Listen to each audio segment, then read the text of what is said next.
신명기 19장 주석 19장 1절부터 13절 살인과 도피성에 관한 법 규정 19장 14절 토지 경계선 침범 금지의 법규 정신 19장 15절부터 21절 법정 증언에 관한 법 규정 19장 1절 너희가 살게 될 때에 2절 이하에 나오는 도피성 제도와 재산 보호에 관한 규례를 시행해야 할 시기이다.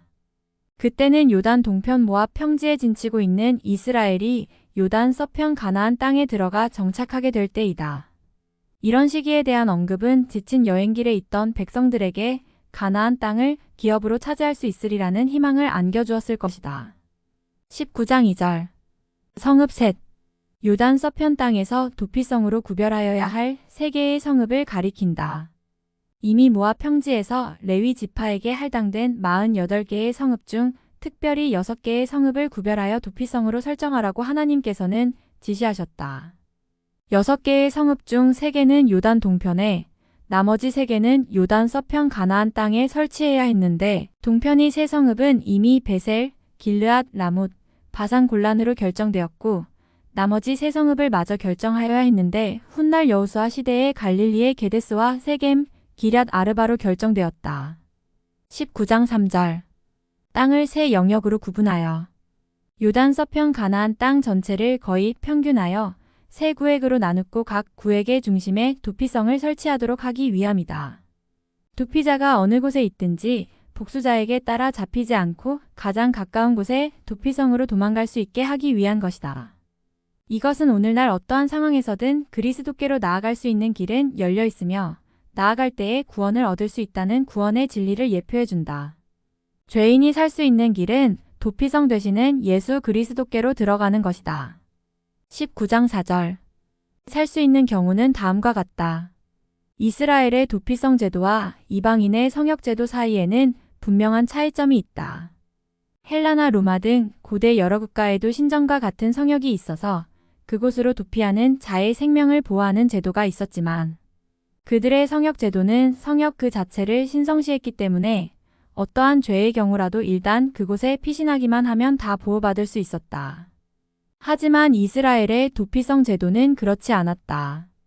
이스라엘의 도피성 제도는 오직 어떤 사람이 아무런 미워하는 마음 없이 또는 전혀 고의성 없이 엉겁결에 실수로 사람을 죽인 경우에만 도피성에 머물 수 있도록 그 혜택 대상자의 범위를 제한시키고 있다. 따라서 이런 경우가 아닐 때에는 비록 그가 도피성에 피신한다 해도 보호받을 수 없었다. 이것은 이스라엘의 도피성 제도는 도피성 그 자체를 신성시 여긴 것이 아니라 하나님의 공의에 입각해 정당한 인권을 보호하고 사회 질서를 유지하기 위한 목적에서 운용되었다는 사실을 의미한다. 19장 6절 복수자, 고엘, 무르다, 배상하다, 구해내다는 뜻의 가알에서 온 말로 가족이나 친족의 복수를 해줄 권리와 의무를 지닌 자를 가리킨다.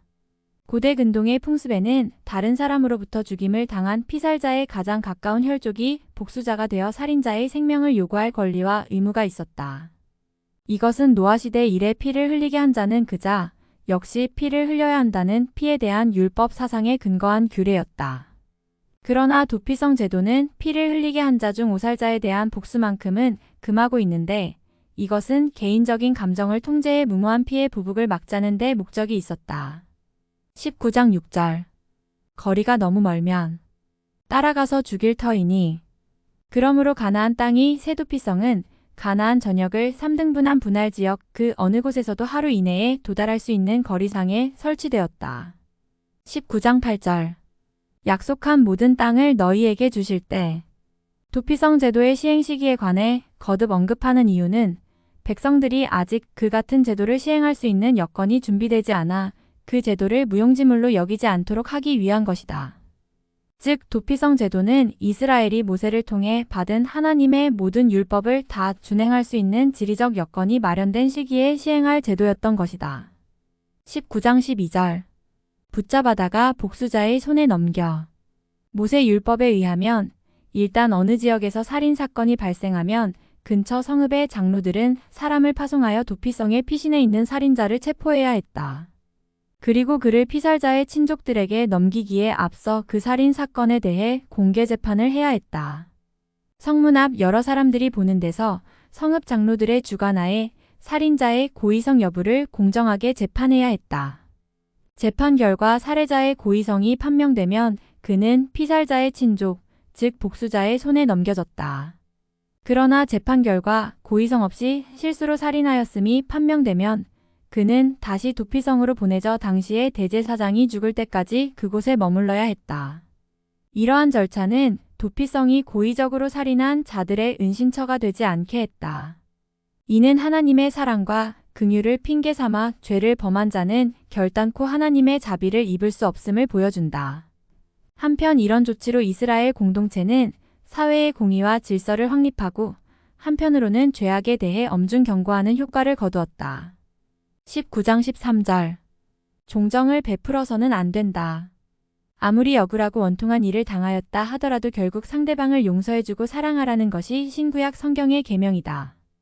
이 말씀의 대상자는 복수자가 아니라 이스라엘 사회 공동체 내지는 사회 전체의 질서를 유지해 나가는 기관에게 하는 말씀인데 이들은 공적 차원에서 엄격히 범죄자를 처리하고 죄악을 다스려야 할 의무가 있었다. 19장 14절 경계표를 이동하지 말지니라.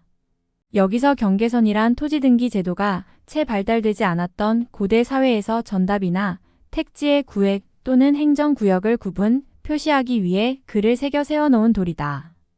당시에도 남의 토지를 사기 혹은 강탈하는 범죄 행위가 성행했는데 이는 분명히 10계명 중 8계명과 10계명을 어기는 범죄 행위에 해당되었으므로 모세율법은 이스라엘 사회 내에서 이러한 일이 일어나지 않도록 엄히 경고했다.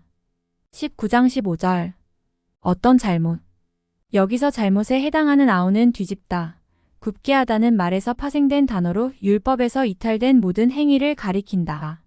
19장 15절 증언 현대의 증인이란 자기가 보고 들은 사실을 제3자의 입장에서 객관적으로 진술하는데 그치는 자이지만 성경에서 말하는 증인의 증언이란 한 걸음 더 나아가 처벌을 바라고 범죄 사실을 고발하는 고발자의 역할까지 감당했다. 19장 15절 두세 사람의 증언이 있어야만 그 일을 확정할 수 있다. 오늘날과 달리 증인이 고소인과 증인의 이중적 역할을 감당하던 상황에서 증인 한 사람만의 증언에 의해 재판을 진행한다면 그 결과가 일방적으로 판가름날 가능성이 충분했다. 그러므로 이러한 부조리를 막기 위해 적어도 2명 이상의 증언이 필요했다. 19장 17절 하나님 앞에 나아가 설 것이여. 위증죄나 무고에 관한 사건은 중앙성소에서 개정되는 대법정의 관할이었다. 사실 위증이나 무고 행위에 대해서는 그 상대방도 이의를 제기하기 마련이라 두 당사자 간의 다툼은 지방 법정에서 해결하기 쉽지 않았다. 19장 18, 19절 거짓 증언을 한 것으로 판명되거든 해치려고 마음먹었던 대로. 위증과 무고를 방지하기 위해 이스라엘 사회는 최소한 2인 이상의 증인을 요구했다. 성경에서 이라는 숫자는 확실한 증거 또는 충분한 증언이란 의미를 가지고 있다. 2인 이상의 증인 채택 제도는 확실하고도 충분한 사실 심리를 하기 위한 제도이다. 그럼에도 혹자가 상대방을 모함하여 거짓 증언한 사실이 드러난다면 그 위증인은 공동체의 헌법인 10계명 9계명에 근거하여 엄히 다스려졌다. 19장 20절 두려워하여 다시 행하지 아니하리라. 이는 동해 부북률에 근거하여 범죄자에게 엄격히 법 적용을 시키는 궁극적 목적은 단순히 범죄자를 처벌하는 데 있는 것이 아니라 그러한 처벌을 통해 범죄 예방 효과를 얻자는 데 있음을 보여준다. 따라서 재판관은 범죄자가 누구든지 간에 엄격히 법 적용을 시켜야 했다. 사실 율법은 개인적인 차원에서는 얼마든지 관용과 용서를 베풀라고 강조하고 있지만 사회적인 차원에서는 공의의 실현과 질서의 유지 및 범죄의 예방을 위해 엄격히 법을 집행하여야 한다고 강조하고 있다. 19장 21절 눈은 눈으로 이는 이로 동해 부북법을 가리킨다. 피해 부북법이 살인 행위에 관한 처벌법이라면 동해 부북법은 신체 상해의 경우를 대비한 처벌법이다. 한편 보복률 사상은 남에게 치유될 수 없는 영구한 상해를 입힌 자는 그 대가를 그대로 되돌려 받아야만 한다는 고대 사회의 단순한 보복 논리에 그 근거를 두고 있다. 형법이 발달되지 못한 고대 국가에서는 사회 질서를 유지하기 위한 법 집행의 초기 형태로 이 보복률이 필요악으로 요구되었던 것이다. 그러나 이후 역사가 발달함에 따라 이 법은 개인의 인권과 국가 인력의 낭비라는 이유에서 점차 개선되어 신체적인 보복 대신 금전적 보상 제도로 대체되었다. 한편 구약에서 동해 보복법 규율이 언급된 곳은 본절과 출애굽기 21장 23에서 25절, 레위기 24장 17에서 21절 등 세 곳인데 다른 여타 율법 규정이 결의론적 형식으로 기록되어 있는 반면 이것은 필연법적인 형식으로 기록되어 있는 것이 특징이다. 그런데 성경이 제시하고 있는 동해 보복법의 근본 원리는 감정에 치우쳐 죄각 이상의 안갚음을 함으로써 계속 파생될 더 큰 보복의 악순환을 미연에 방지하고자 했던 질서와 보호의 정신이었다. 훗날 이러한 율법의 근본 정신을 성취하고 승화시키신 분이 바로 예수 그리스도였다.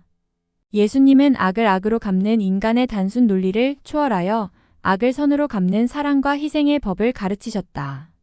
눈은 눈으로 이는 이로라는 동해 보복법이 그리스도의 십자가 정신으로 말미암아 오른 뺨을 치면 왼 뺨까지도 돌려대라는 원수 사랑의 법으로 승화되었던 것이다. 이러한 사랑과 희생 그리고 용서의 법이 곧 오늘날 기독교의 근본 정신이다.